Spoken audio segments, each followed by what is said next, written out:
The endless dark of the night sky is pierced by many awe-inspiring lights. Not all of this light is beyond our reach. Some is created in our own atmosphere. The aurora borealis paint the northern sky with spectacular displays of color.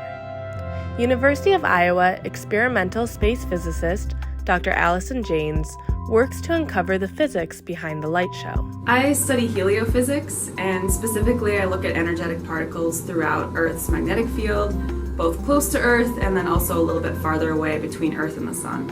Auroras are caused by particles that are somehow accelerated or lost into the atmosphere from space.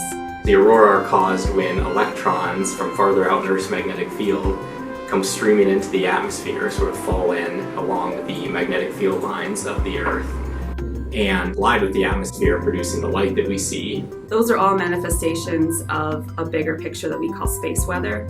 Space weather is driven by the sun. Space weather has effects on human technology, such as GPS connections, our satellites, and how we communicate with each other. And the particular type of northern lights that we study is very energetic, so it represents this large transfer of energy from further out in Earth's magnetic field into the atmosphere. We put energetic particle detectors as well as magnetic field and electric field monitors onto rockets and go out into Arctic places, watch the aurora, wait for the right conditions, and we shoot a rocket directly into that space so that we can get measurements from inside the aurora. Students are the foundation of all of our sounding rocket missions.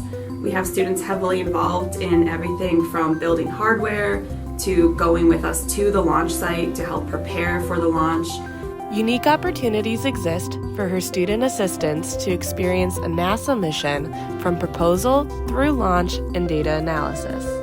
Students are very important for analyzing the data as well, so that can be part of what constitutes a good thesis project, is taking data from these rocket missions and maybe combining them with data from satellite missions. Yeah, working with Dr. Jaynes is great. She's a pretty amazing advisor. She's sort of lets me go my own way on the research and try and figure out things, but is also always there if I have a question.